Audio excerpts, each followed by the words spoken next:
Unified 911, anong matutulong namin sa'yo? Anya ti maitulong mi ken kahapon. Anong may tatabang ko sa imo? Unsay akong ikatabang nimo? Ngini makadabang na misal ka no.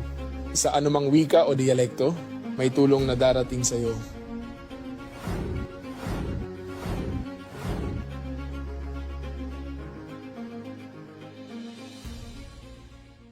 Lilingkod sa bawat Pilipino at magbibigay ng tamang impormasyon para sa tahimik at maayos na Pilipinas. Police News Network, alagad ng batas, tagapagtaguyod ng balitang pulis, sandigan ng mamamayan, patnubay ng katotohanan.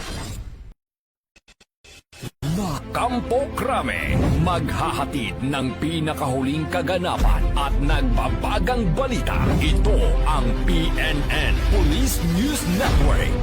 At ngayon, ang inyong mga tagapagbalita. Magandang araw, bagong Pilipinas. Ako ang inyong alagad ng batas, tagataguyod ng balitang pulis, Patrolman Lubimir Julian. Maghahatid sa inyo ng tamang balita, kwento ng pulis at serbisyo para sa mamayan, at ito ang PNP News Online, ang pangunahing balita ng Police News Network, alagad ng batas, tagataguyod ng balitang pulis.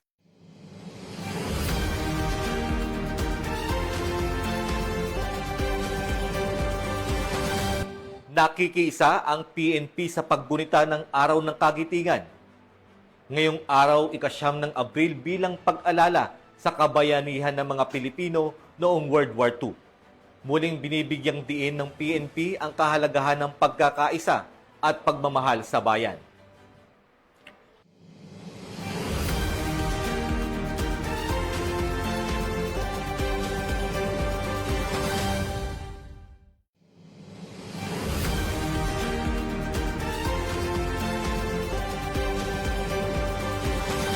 At ito ang mga balitang hatid ng ating PNN correspondents mula sa iba't ibang panig ng bansa.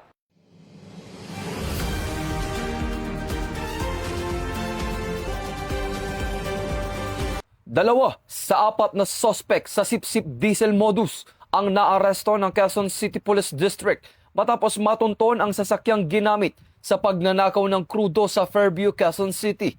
Ayon kay QCPD District Director, Police Brigadier General Randy Glenn Silvio, natukoy ang mga suspect sa pamamagitan ng plaka ng sasakyan na nakita sa Omega Avenue at CCTV footage sa Corbett Street noong ika-31 ng Marso taong kasalukuyan.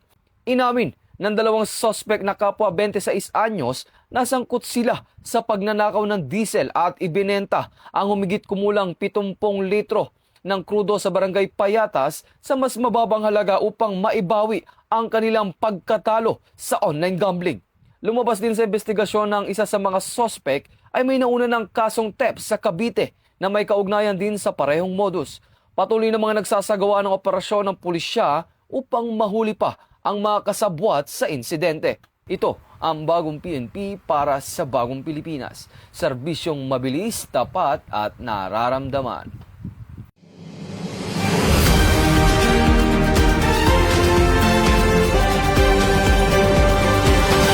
Arestado ang isang most wanted person na nahaharap sa kasong murder sa isinagawang joint operation ng mga kapulisan sa Barangay Kabaruan, Cagayan City, Isabela nito lamang ika-9 ng Abril taong kasalukuyan. Kinilala ang suspect na si alias Mau, 42 anyos, residente ng Barangay Tagaran, Cagayan City. Siya ay kabilang sa top 3 city most wanted person ng Bacolod MPS at top 8 provincial most wanted person ng Lanao del Norte PPO at may kaugnayan umano sa Dawla Islamia. Matagumpay na naaresto ang suspect sa pinagsanib na pwersa ng mga operatiba ng Cagayan Component City Police Station, katuwang ang iba't ibang unit ng Isabela Police Provincial Office sa bisa ng warrant of arrest para sa kasong murder na walang inirekomendang piyansa. Ayon naman kay Police Colonel Manuel B. Bringas, Provincial Director ng Isabela PPO, na ang pagkakaresto sa suspect ay patunay ng patuloy na pagsisikap ng kapulisan laban sa mga most wanted persons at mananatili ang kapulisan ng Isabela na nakatuon sa pagpapanatili ng kapayapaan at kawisan ng lalawigan ng Isabela. Ito po si Patrolwoman Maria Señora Jimenez Agbuya mula sa Isabela Police Provincial Office. Nag-uulat para sa bagong PNP, para sa bagong Pilipinas na may serbisyong mabilis, tapat at nararamdaman.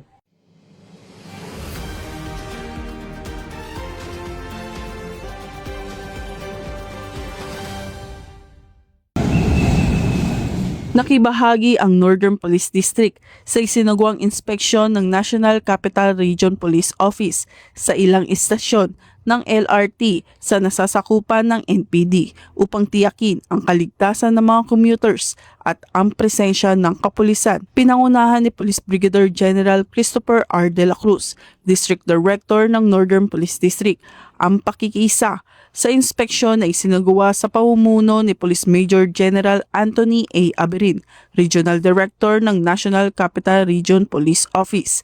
Sa isinagawang inspeksyon, personal na sinuri ang deployment ng mga kapulisan sa istasyon, gayon din ang kanilang kahandaan, pagiging alerto at visibility upang masiguro ang agarang pagtugon sa anumang insidente. Inobserbahan din ang daloy ng mga pasahero, mga umiiral na security measures at ang pangkalahatang kalagayan ng mga commuter sa loob ng istasyon. Bahagi ito ng patuloy na hakbang ng NCRPO at NPD upang mapanatili ang kaayusan, kapayapaan at kaligtasan sa mga pampublikong transportasyon, alinsunod sa adhikain ng bagong PNP para sa bagong Pilipinas, serbisyong mabilis, tapat at nararamdaman. Mula rito sa Northern Police District, ako po ang inyong PNN correspondent, Patrolwoman Blaiselet Esperanza, alagad ng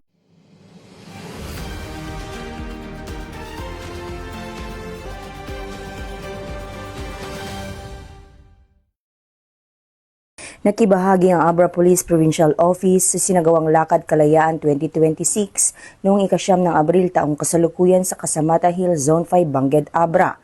Bilang bahagi ng paggunita sa ika-84 na araw ng kagitingan na may temang ang bawat hakbang pasulong ay pagpupugay sa mga hindi kailanman umurong. Sinimula ng aktibidad sa pamamagitan ng Freedom March. Bilang tampok ng programa, isinagawa ang wreath-laying ceremony sa Shrine of Abreño Fallen Soldiers and Veterans na pinangunahan ni Honorable Mayor Perfecto Cardenas. Sinundan ito ng 21-gun salute na isinagawa ng 142nd Community Defense Center, 14th Regional Community Defense Group, Reserve Command Philippine Army. Bilang paggunita sa kabayanihan at sakripisyo ng mga bayani noong ikalawang digmaan pandaigdig.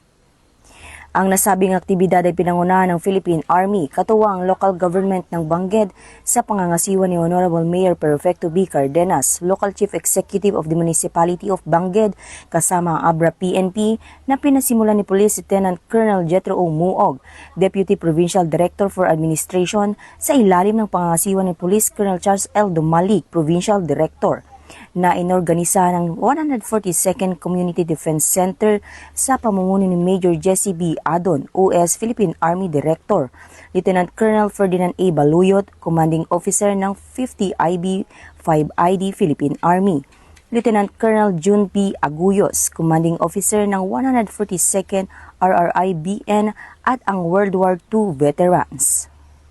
Sa mensahe ni Police Colonel Charles L. Dumalig, Provincial Director, na ipinaabot ni Police Lieutenant Colonel Muog, kanyang binigyan diin na ang kagitingan ay hindi lamang ginugunita sa kasaysayan kundi patuloy na ipapakita sa pamamagitan ng tapat na paglilingkod, integridad at dedikasyon sa tungkulin.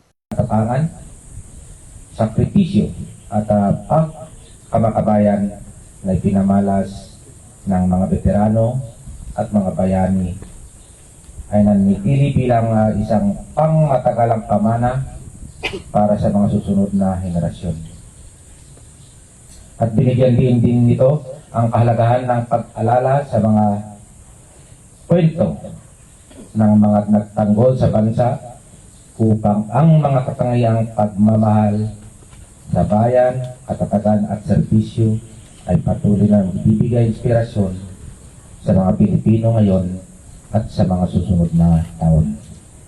Dagdag pa niya na nanatiling matatag ang pangako ng Abra PPO na itaguyod ang mga pagpapahalagang ipinaglaban ng mga bayani kalayaan, katarungan, kapayapaan at dignidad ng bawat Pilipino ngayon at sa mga susunod pa na taon. Mula dito sa Casamata Hill, Zone 5, Bangued, Abra, ako po ang inyong Police News Network Correspondent, Patrolwoman Maria Ella Garcia, alagad ng batas, tagataguyod ng balitang pulis.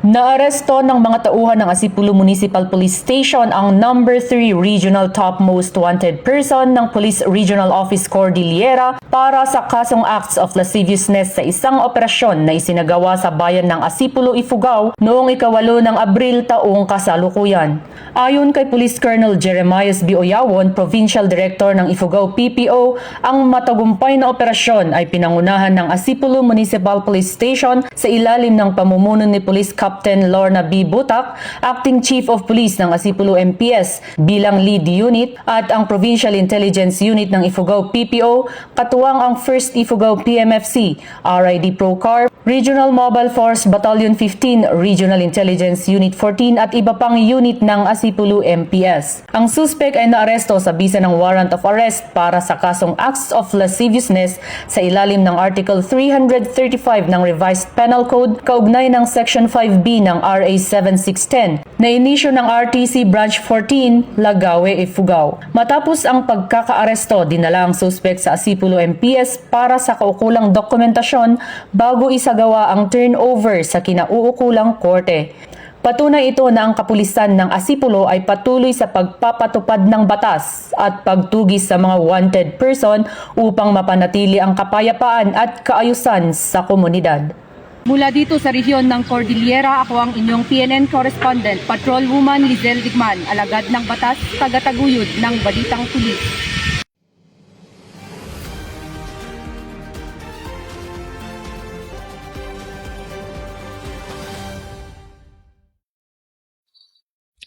Arestado ang isang electronic electrician sa isinagawang bypass operation ng Pro5 sa Malinaw, Albay.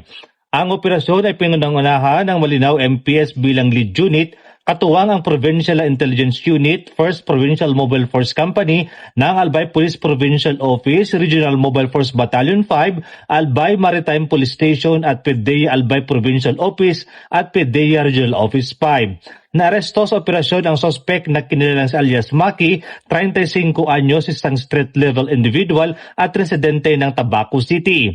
Nakumpiska mula sa kanyang pag-iingat ang humigit kumulang 28.5 grams ng hinihinalang shabu na may standard drug price na 193,800 pesos. Ang naarestong suspect at mga nakumpiskang ebidensya ay dinala sa Malinaw MPS para sa tamang disposisyon. Isinagawa ang paghalughog, inventaryo at pagmamarka ng mga ebidensya sa mismong lugar ng insidente sa presensya ng suspect at mga dinakdang saksi alinsunod sa umiiral na alituntunin. Ang matagumpay na operasyon ito ay patunay ng matibay na paninindigan ng Pro5 sa pangunguna ni Police Brigadier General Erosito N. Miranda, Regional Director, sa pinaigting na kampanya laban sa iligal na droga. Patuloy ring sinasagot ang intelligence monitoring upang matukoy ang pinagmumula ng illegal na droga at tuloy magsugpo ang paglaganap nito sa komunidad. Mula dito sa Albay, ako po si Police Staff Sergeant Merc Culito Pilo Bendino Jr. Nag-uulat para sa Police News Network at ito ang bagong PNP para sa bagong Pilipinas. Serbisyo mabilis, tapat at nararamdaman.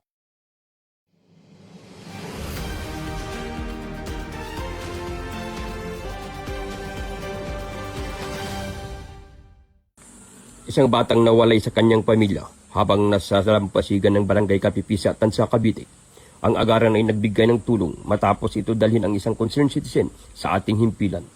Sa mabilis at maagap na pagtugon ng ating mga tauhan ng istasyon, tiniyak ang kaligtasan ng bata at agad na isagawa ang hakbang upang matuntun ang kanyang pamilya.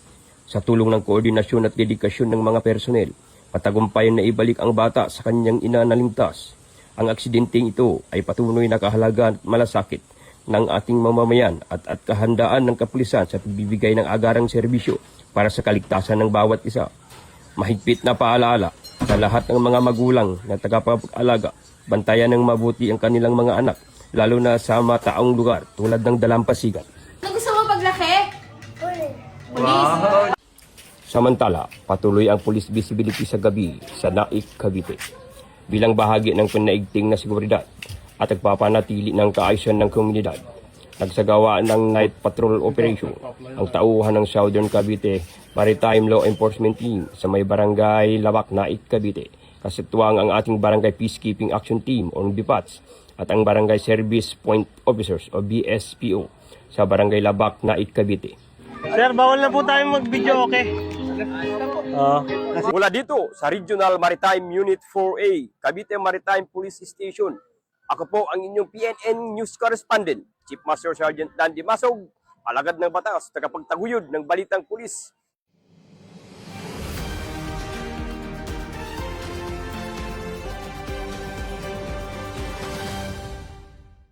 Labing-anim na individual ang naaresto sa isinagawang joint operation ng Regional Maritime Unit 8 Southern Leyte Maritime Police Station sa pangunguna ni Police Captain Reno L. Akangan at kinatawan ng Mines and Geosciences Bureau ng Southern Leyte matapos umano makatanggap na impormasyon mula sa isang confidential na informant ukol sa umano illegal na pagmimina sa nasabing lugar. At agad naman nagkasa ng anti-illegal mining operation at surveillance at naaktuhan naman ng operatiba ang mga suspect na actual na nagsasagawa ng pagmimina at gumagamit ng improvised filtration equipment o tinatawag na banlasat upang makakuha ng mga mineral. At agad naman ang lumapit ang PNP Maritime Group at humihingi ng kaukulang permit sa MGB. Gayunpaman, nabigo na magpakita ng anuman legal na dokumento ang mga individual. Dahil dito, sila ay inaresto at kinasuhan ng paglabag sa Section 103 ng Republic Act number 7942 o ang Philippine Mining Act of 1995 na nagbabawal ng pagmimina ng walang kaukulang permit o pahintulot mula sa pamahalaan.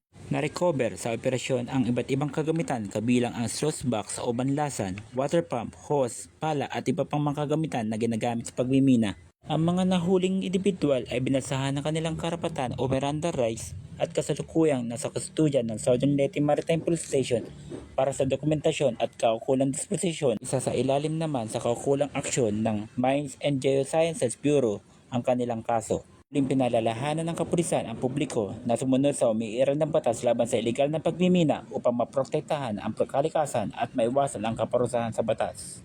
Mula dito sa Regional Maritime Unit 8, Southern Leyte Maritime Police Station, ako ang inyong PNN Correspondent, Patrolman Jefferson B. Dakiwag, alagad ng batas, tagapagtaguyod ng balitang pulis.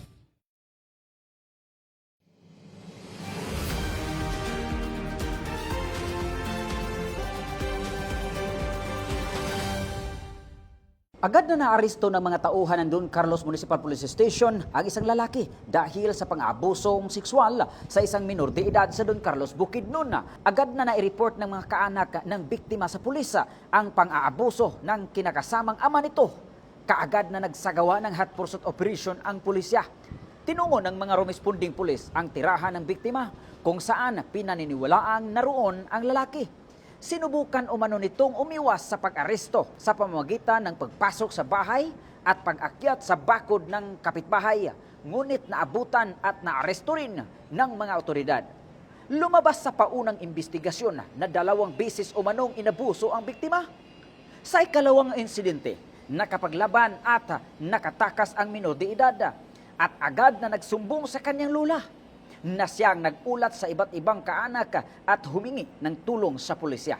Kasalukuyang nasa kustodiya na ng Don Carlos Municipal Police Station ang naarestong lalaki habang hinahanda ang pagsasampa ng mga kasong qualified rape at attempted rape kaugnay sa Republic Act number 7610. Isa sa ilalim ang biktima sa pangangalaga ng Department of Social Welfare and Development kung DSWD para sa kinakailangang proteksyon, counseling at suporta nito. Pinuri naman ni Police Regional Office 10 Regional Director Police Brigadier General Christopher N. Abrahano ang mabilis na aksyon ng mga kapulisan at muling hinikayat ang publiko na agad i-report sa mga otoridad ang anumang uri ng pang-aabuso o impormasyon na may kaugnayan sa seguridad upang maprotektahan ang ating komunidad. Mula dito sa Campo Alagar, ako po ang inyong Police News Network Correspondent mula sa Regional Public Information Office ng Police Regional Office 10, Corporal Joel Lazaro Subsuban, alagad ng batas, tagataguyod ng balitang pulis.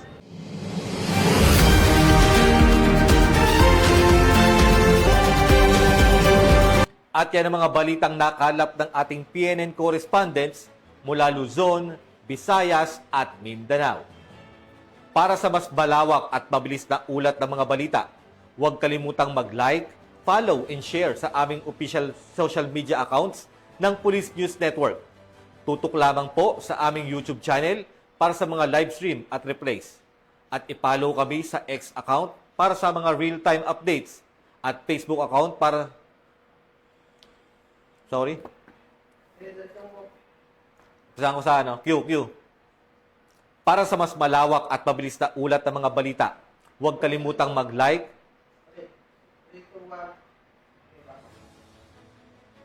Para sa mas malawak at mabilis na ulat ng mga balita, huwag kalimutang mag-like, follow and share sa aming official social media accounts ng Police News Network. Tutok lamang sa aming YouTube channel para sa mga live stream at replays at i-follow kami sa X account para sa mga real-time updates at Facebook account ng aming Police News Network. Manatiling mapagmatsyag at laging alamin ang totoo. Sa ngalan ng pamunuan ng Philippine National Police sa pangunguna ni Chief PNP, Police General Jose Melencio Nartates Jr. at sa pamumuno ni President Ferdinand Bongbong Marcos Jr., kami ay maglilingkod sa bawat Pilipino at magbibigay ng tama at balanseng balita. Mula dito sa tanggapan ng tagapag-ugnay ng pambansang pulisya, ako ang inyong alagad ng batas tagataguyod ng Balitang Pulis. Patrolman Lubimir Julian, maghahatid ng tamang balita, kwento ng pulis at serbisyo para sa mamamayan, at ito ang PNP News Online, ang pangunahing balita ng Police News Network, at ito ang bagong PNP para sa bagong Pilipinas, serbisyong mabilis, tapat at nararamdaman.